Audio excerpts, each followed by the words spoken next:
Welcome to Next Chapter Podcast, Mr. Freeman Williams III. I tell you what, I'm honored to be here.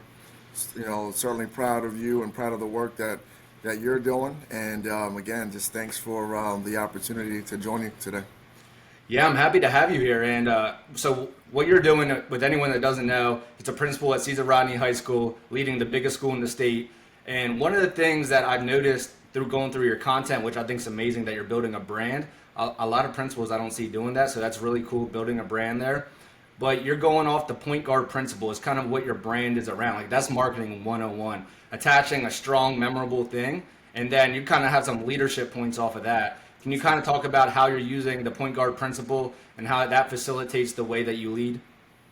Sure. So, the premise of it is, so my background, I had a chance to, I grew up playing basketball, also had an opportunity to coach basketball for 18 years as well. And so one of the things as an educator, you're just always looking for opportunities to empower others and make other people better. And so, one of the things, the skill of a point guard, or when you're giving out an assist, doesn't matter the sport. It could be soccer, it could be field hockey, it could be ice hockey. But when you're giving out an assist, it's when you're allowing somebody else an opportunity to score a goal. And so when you put it with an educational lens, and what we have kind of coined is, it's an assist with an E, or an educational assist. And it stands for empowering students and staff by investing in strategic time. And that just means this: we all have a level of expertise to share. So when I can invest time, or somebody can invest time in me, because I've certainly had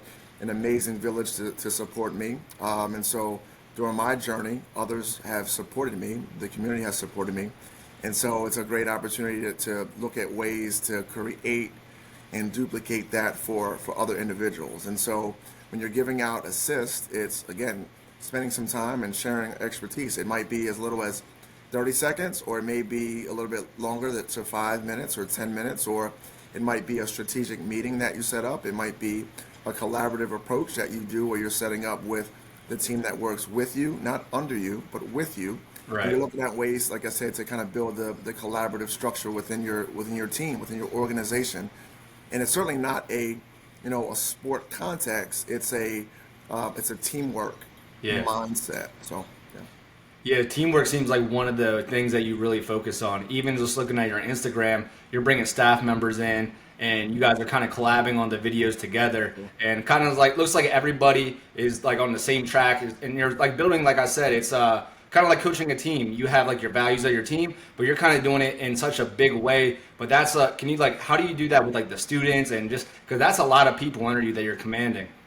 Yeah, it's been, well. First of all, the work is fun. So once you figure out what your calling is, and what you're passionate about, the work isn't easy, but it's fun, right? Yeah. And so then the key is, how do we build this capacity? How do we grow together? And so one of the things that I've learned, so I've had an opportunity to be an administrator at the elementary level, the middle school level, and so one of the things that we learned, what was really important is there a motto that you can kind of come up with that becomes your work ethic? So shout out to Stokes Elementary School. Our motto there was be inspired, be determined, be unstoppable. When I was at Allen Freer, the mindset there, shout out to Tara Fairclough, she was a principal there, and that motto there, it was one team, one goal, no limits. And so again, shout out to our scholars at Caesar Rodney High School, and our staff and our families currently where I am, and our mindset is stacking great days. And so when you have, we have a motto that becomes like a growth mindset motto. So the premise is, let's imagine that yesterday was a struggle, and it just didn't go your way. All right, well, tomorrow is a new opportunity for you to have some success with that growth mindset. Or let's say that the previous day was a phenomenal day.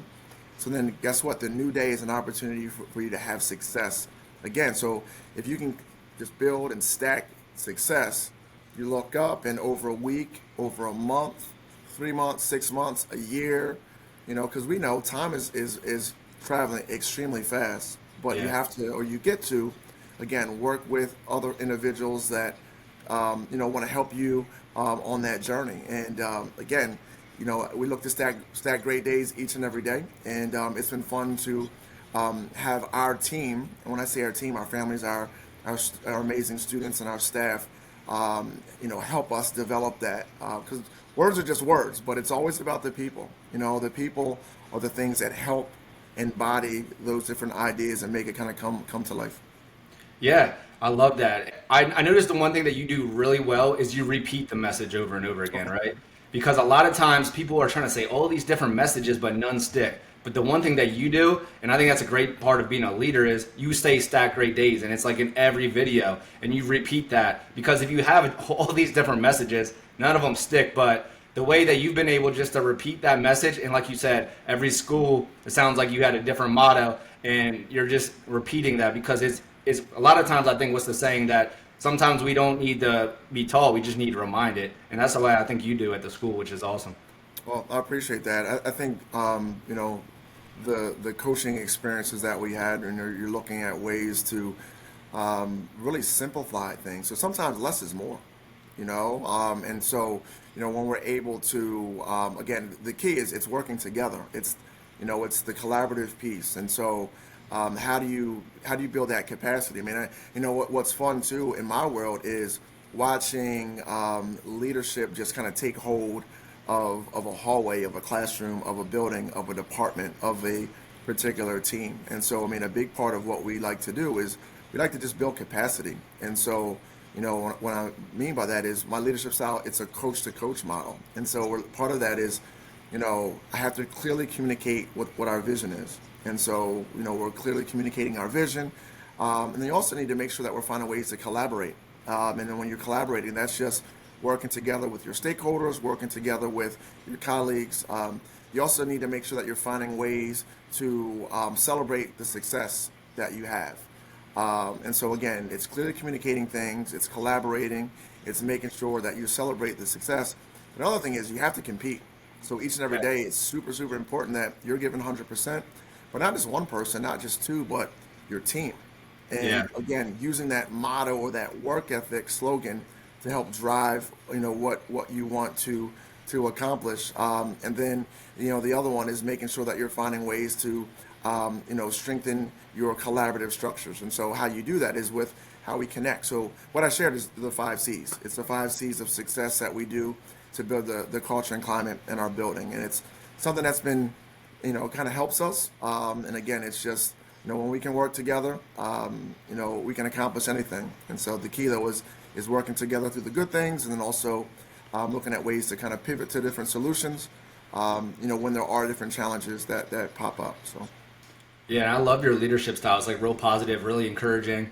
And like you said, in your setting, so you're at the top, right? But it all trickles down, and then you have your vice principals that are a leadership role, and then the teachers, they have their leadership role. So everybody has their own leadership role in that organization.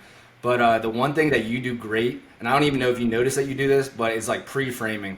So in like a video, when you're talking about something, you're like, I already know you're having a great day, and I already know you're going to have a great week, and it's like we just got to stack these wins. But you're already pre-framing how they should like start to feel, and give them that like, I already know you're crushing it today, and I think that's a great skill. You're like setting them up for success and already telling them, yeah, you are doing good, like you are crushing it. Now let's just keep that momentum going by stacking these days. So how have you used that pre-framing to help encourage the people around you?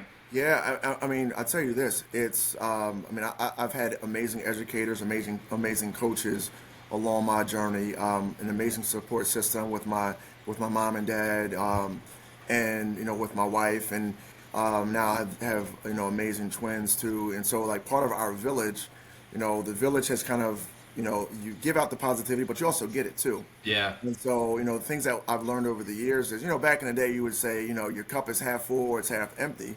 But I think what we've learned now is you get to replenish your cup and recharge your batteries. And I think what's key is, when you have other individuals that can pour into you. We have a saying that we share with our young people here is, you're the average of the 5 people that you surround yourself with. Sir. And so, if you're around other individuals that have extremely high goals and will support you, and can help make you better, and then when you get those difficult times or adversity pops up, because what's going to happen, your team or your village can kind of help support you. But if you're in a circle, and unfortunately if it's not the right circle, then unfortunately that's when some of those negative things, those negative habits can potentially happen. So again, with the framing, I think it's just we just want to be intentional. Again, we're not perfect with the approach, but positivity, it can spread. It can be contagious. Smiles are contagious. Attitudes are contagious. The key is looking at ways to just spread it. Spread it. I mean, I love the fact here at our school that we have amazing scholars that are looking at community service, and they're competing not against each other, but they're competing to go after solutions. And Yeah. it's amazing, and it's so humbling to see 14 to 18-year olds that are already looking at ways to impact the hallways, the classrooms, organizations in our school, opportunities within our town, our state, our country. I mean, you even have some young people that have reached out to other countries about different Wow. ideas and different coalitions. So It's those are awesome. the things like you were asking, like when you're framing things and where we get our energy from, it's really from our young people because we just want to continue to pour into the next generation and the next generation of leaders because I don't think I'm old, but this is year 26 for me, and I'm loving what I'm doing. But it's like, who else is going to want to kind of take the baton and look at different ways again to impact and spread the positive message or positivity? Yeah, I got so much I want to hit on that. Just the one thing that I always thought. So to give you guys context, I met Coach Williams when I was I call him Coach still because he was my coach in high school. But I met him when I was about like 10 years old, helping out, coming to camps and stuff. And I just thought he was the coolest guy in the world. But I think the definition of cool is just like it's so hard to define these days. But when I think of cool, I think of somebody like shows up on time, that dresses nice. Like that's one thing you've always done. You've always been real clean cut, always dressed nice, always been respectful. And I think with like the younger generations, social media, there's so much just out there. Everyone's trying to find out who they are. They're comparing themselves to everybody else. But cool is showing up on time, like doing the things, being kind, going out of your way and making somebody else's day. And that's one thing I've always admired from you. And I've seen like you've never been like the coach that was like we're best friends, but you've always kind of been like a leader in that style. And I think there's like a fine line between that, like being cool and like understanding what cool really is. And I think you embody that really well. Tell you, it means a lot, coming from you, and again, watching your evolution too, and part of, what's an honor to be an educator, and coaching is teaching, teaching is coaching, and there's a lot of different parallels when you're working with your players or you're working with your students, but I tell you, it's, I had a standard growing up too, I was the ball boy for my dad, so. Shout out to him. He he wouldn't let me get on the bus if I didn't have a tie on. Sound familiar? Yeah, All those days, right? yeah, When you played for me, it was like yeah, you were short and tied to the games because, that was what was instilled in me. And so like, when I would have my games, mom and dad, they would come fresh off work and they would still be dressed in their work clothes. And I didn't appreciate it when I was younger, but I certainly appreciate it now because when I'm duplicating and trying to, support, our twins, there's times when I'm racing to get to the location and I'm still dressed, in my work clothes. But again, I think one of the things that you mentioned about being cool and, the message I could just want to, kick out to the amazing people that are listening is, when you have your philosophy at home, I think what's great about that is if the philosophy that we're instilling in our young people, if they can complement the school or the team that they play for or the organization that they're going to be involved in. Because if at home, our young people are hearing the message of go to school, work hard, listen to your teachers, listen to your coaches, the golden rule, right? Treat others the way that they want to be treated, and just keep working hard and have that resiliency when you're dealing with the tough stuff. But again, there's not just one way for success, but if that philosophy can match what happens at home to what happens at school, our kids take off. They take off, and that's one of the things that it's awesome to help, like I said, spread the word and spread the message of the exciting opportunities to help all of our young people reach their full potential, because that's what we all want. That's what we all want. Those that are in the education game. yeah. And the other thing that I heard you say earlier about the circle, you are the sum of the circle of the five people you hang around with the most. So when my mom used to tell me this back in high school, stop hanging out with stop hanging out with that kid. He's no good. I was like, Mom, you're tripping. Like you don't know what you're talking about, right? And then I get older and I was like, wow, every time I got in trouble, she was so right. And when you're in the moment, you're not really thinking about it. You're trying to fit in with the people around you. And sometimes, a lot of times, I find that at that age, especially, you're not even being you because you're just trying to fit in with everybody else. And then your life starts to get off track. And like you said, if you're hanging around the right group of people, if you're surrounded by people, the way I always look at it, I say, if I'm hanging out with somebody, I want to have there's something in them that I want to like aspire to be like, right? There should be like, whether they're super kind, whether they're just a good leader, there's something about them that should make you a little better. And you notice like with the kids in schools, like I'm sure you see kids with like potential here and there, and some of them aren't realizing it. But for those kids that are trying to pick the group of friends that they want to be around, what should they be looking for? Because I'm sure you see kids all the time that are a good kid but running with the wrong crew. Yeah, I think what ends up happening is, you end up hanging around individuals that you have a common interest for, and I think, one of the things for young people out there that are listening, find what you're passionate about. The cell phone, it's one of the things where it can be a tool that can be the most distracting thing in their life, or it can be a tool that can unlock all information that's out there. And I think, it's really how they're looking at certain things. So once they're exposing themselves to those passions, then you end up developing like, those relationships. So some of my best friends were teammates that I played, high school basketball with, and then teammates that I played college basketball with, because again, we formed those relationships, dealt with some challenges, and had a lot of fun during our journey. So again, I think what they should look for is, people that have your back, but also people that, can make you better, and people that you can make better. And again, it's not about being perfect, because all of us make mistakes with things. But again, we just, challenge our young people, man. It's just there's so many amazing minds out there, and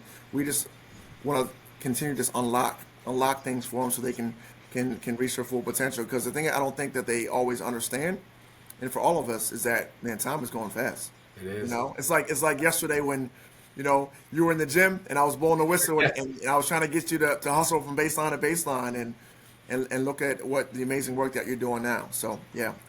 Yeah, I appreciate that. Yeah, but where was I going to go with that? So, so the one thing that you said with earlier about passion, like it's not work because you love what you do every single day. And this is the thing that I think is the hardest thing to find in your life.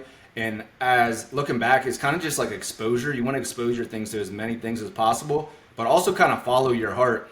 And I know we talked on the phone a few weeks ago, and you were kind of saying how you knew you wanted to help people, you knew you wanted to make an impact, but you really weren't sure.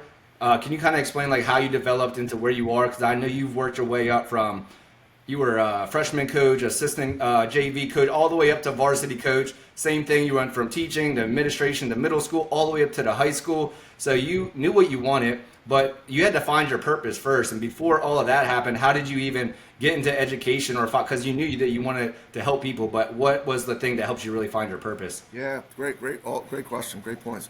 So, so I'm from Newark originally, and during my journey, so like my mom's background is business, and my dad's background is education, and so coming up, I wasn't really sure what I was going to do. I thought, I was going to be a journalism major. So like in the early '90s, I used to walk around with a notebook and thinking I was going to, like be a journalist that was going to work for a newspaper and that sort of thing. Freshman year, I majored in business, and it was forced. It just didn't fit. Right. And then, after that, I had a chance, during that second semester when I started working, like at a Boys and Girls Club. And it was, doing like latchkey in the morning and then afternoon. And I started realizing, like, wait a minute, I kind of like this. And then, my basketball coach, Coach Jim Duty, gave me a shot with working at a basketball camp, back home, and then also gave me an opportunity to coach the team for team camp. So, I was young and I was just learning things, and I was getting some experience. And I like that you said that. It's about experience, exposure, opportunities. And so that happened, and it kind of piqued my interest. And then I realized, like, wait a minute, so I can major in elementary, elementary education, and I could also coach. And so then, sort of as a third grade teacher, and did that for a while, and then, went back to school, got my master's degree for curriculum instruction. But then also during that time, I realized, like, wait a minute, I can also, if I take a few more classes, I can get my administrative certification. So I had some people on my journey that would say, man, you would make a really good coach. Or, Yeah. man, you would make a really good administrator. So, but again, it goes back to, I think, what my leadership style is. Like, when you're on your journey, you don't realize what you're getting from people Yeah. really until you realize it, Hmm. right? And so then when you have that journey and you have a village that's, as I say, that we want to expand the village, we want to expand those coalitions and those positive communities. But, figuring out, like, wait a minute, okay, I'm successful with this. Could I go after the next challenge? And so I think I love what you said. Experience, exposure, opportunities comes, but you have to keep working. There's going to be fail forward moments. Like, I've had tons and tons of moments when I've failed. But it's like you fail forward. Yeah. Try to have that mindset. I know during COVID, a big part of what kind of spent some time is just learning and reading a lot of books about culture and climate. And just so when COVID ended, I was just like really ready to take off with a lot of those experiences. And so I think if I was to quickly summarize those things, was the common thread through it all is helping young people reach their full potential, and trying to become positive and trying to find ways to be team oriented during the course of things. Yeah, and I'm sure like when you started coaching, you probably were like, wow, I'm actually good at like kind of facilitating, doing these kind of things. Like you said, you had the point guard background, which probably helped. But as you continue to go and push yourself past that edge, that's the one thing, and that's the toughest thing I think is getting out of your comfort zone and being okay with that and being okay with you might fail. But if you do, I mean, the world of possibilities all outside over the edge of that discomfort. And as soon as you step out there, yeah, it's going to be uncomfortable, but I find that you always feel better after, even if it doesn't work out. You learn something, like you said, from failure, and that's where I've made all my growth. It's just going and pushing myself out of where I'm comfortable. And the other thing is books, man. I wish I could. I wish I started that way back because actually I had a limiting belief back in school that I couldn't read because like reading out loud, like I always got made fun of for stuttering and stuff. So I just told myself I couldn't. And then one day I just opened a book and started reading, and it changed my life. And that's like one thing. If I was young, like for anyone young listening to this, please pick up some books. Get something that's going to interest you. And it doesn't really matter. Like you said, you went into the topic that you want to get better at and just started reading about that. And that's what I do. I always try to read personal development, try to read like where can I get better. And you're getting so much knowledge from these people that spend years putting all their knowledge of like 15, 20 years into a book, and you get all of that in like 300 pages. You can't beat that experience right there. Yeah, I love all that what you shared. I mean, I think too, it's like letting people know that it's not just this linear journey. There's going to be these ups and downs. There's going to be almost like the stock market, right, when it kind of goes up and Yeah. down, and but the key though was like, what are you going to do to when you have the down, like, all right, let's go, let's keep moving, let's keep growing again. Hence the stack great days concept. But the other thing I wanted to kind of unpack with it too is, there's some go-to messages that I listen to too. I mean, obviously, growing my faith, and so that's important to me. In addition to, like Eric Thomas, there's a guy, E.T. the hip hop preacher, like his videos, like, will get me motivated. Love the work Deion Sanders does with things. John Gordon's books, Yeah. the Energy Boss has been great. And a lot of the different things, messages that he's kind of kicked out. But again, like those are things, like you said, like, you find ways to motivate yourself, find ways to kind of grow your knowledge base, and then you can kind of get after it.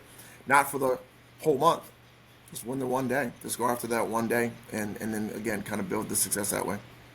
Yeah, it's great. It's like always having a mentor, and now we have so many opportunities for mentors that are virtual mentors, right? I listen to podcasts every single day. I don't go past a day without listening to a podcast. And the gym, I think I looked at my Apple thing. I logged about 20 hours of music. That's it. Because I'm always listening to a podcast in the gym or an audiobook. And people are like, you're crazy. I'm like, I get an hour and a half to fit all of this knowledge in here, and I'm just going to I listen. And that's another thing too. Do the same thing over and over again. Don't read the book one time, read it twice, because that's when it really sinks in. I love that. Great message. Absolutely. Yeah, so I wanted to get into the youth a little bit now. So I know, like right now in schools, I feel like the education system hasn't really changed from a macro level probably in like 50 years. It doesn't seem like it's changing much, right? If anything, I think accountability is getting lower, because I was a teacher for a while and it just felt like the standards are starting to drop and anxiety is really high. Obesity's like getting higher and higher. We're getting more sedentary. And what are like some ideas that you think that we can start doing to start changing the way that we approach the youth? Because the system just countrywide, it's just been the same for so long, and there hasn't really been a revelation in education and how we're approaching that. So do you have any ideas on how we could go forward with like instilling some of like the things that we're talking about today, some of like the personal development stuff, some of the like mindset stuff, and even just being around the right people? Like there's so many things that we could be teaching that we're not really hitting on. Yeah, great question.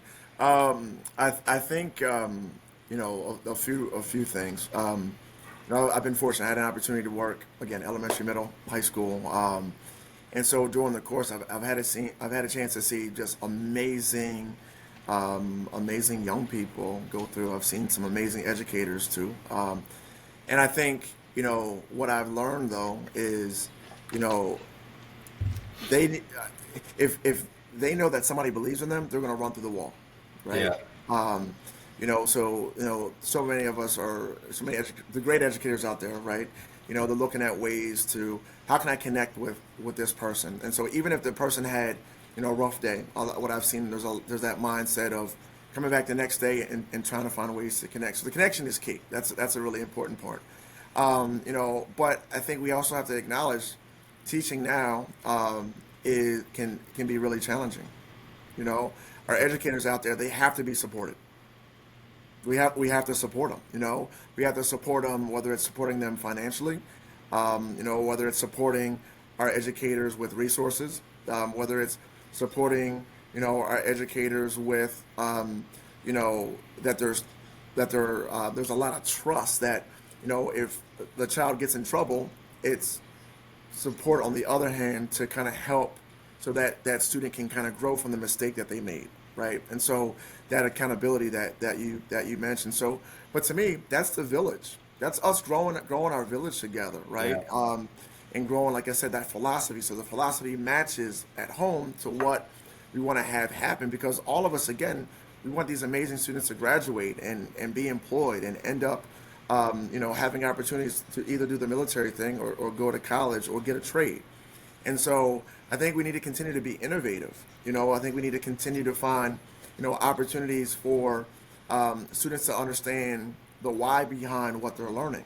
Yeah. Because it can't just be where, they're sitting, and just receiving information for 45 minutes, 50 minutes, 55 minutes, or whatever the chunk of time is. It's, how am I going to use this information? And, as educators, I mean, we are educating them for jobs that haven't even been thought of yet. Right. Yeah, that's challenging. Right. Yeah. And so, so the challenge with that is, getting educators to be innovative, having, making sure they have the tools so that they can get after it each and every day. So, again, being a principal, our team's always looking for what's the barriers, how can we take them away, what's the level of support that our amazing educators need, so that they can, again, unlock the potential for our young people. But it's driven in connections. It is. It's really truly driven in connections and trust, and the belief that we're all working together for that common goal. So.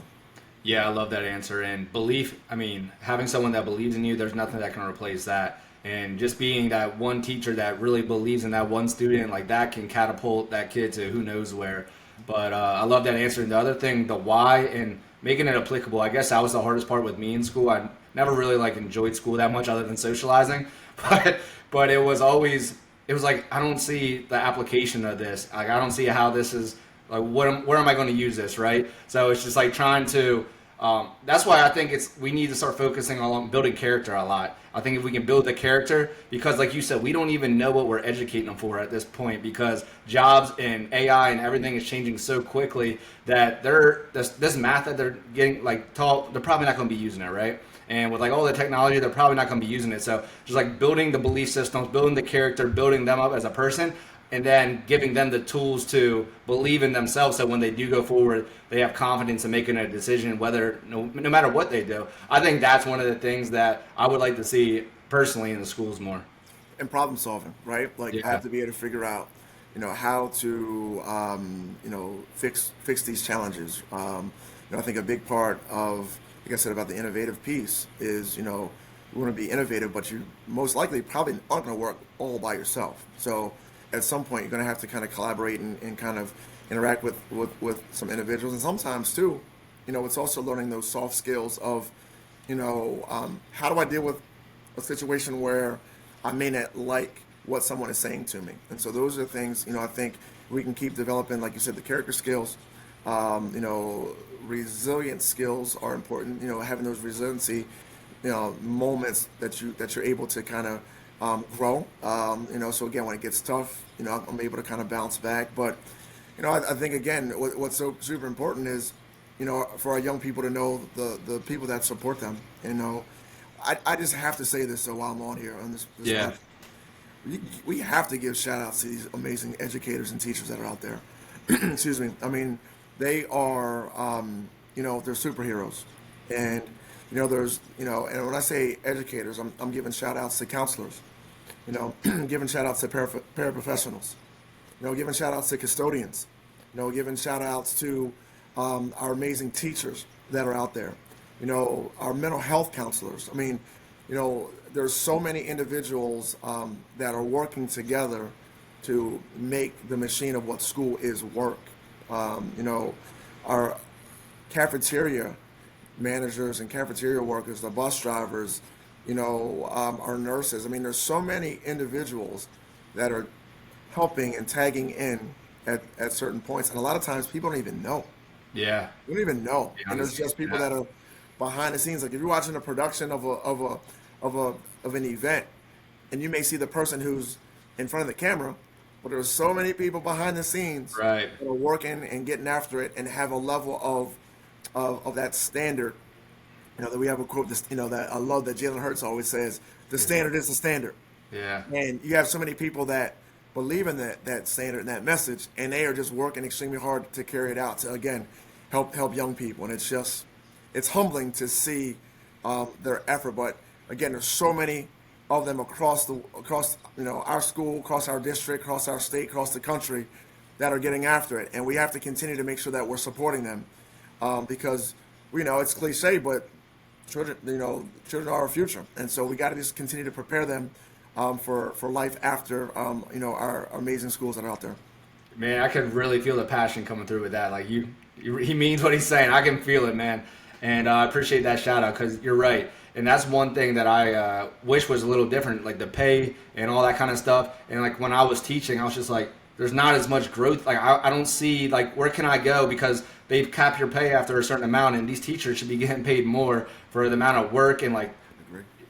Yeah, the youth. That's where you're born, right? The foundational years, right? All of those are your skill set, and your whole life is ran off of those first 18 years of your life, and we're not even compensating the people that are given the influence. And if you compensate them better, they're going to have more energy. I mean, it's just because a lot of times you're working late, you're coaching, you're trying to do all these extra things because you're just trying to pay the bills too, and then you're losing energy, and then you don't have as much to give back in the hours of the school day as well. So I'm glad that you hit on that, because yeah, everybody's making an impact in there.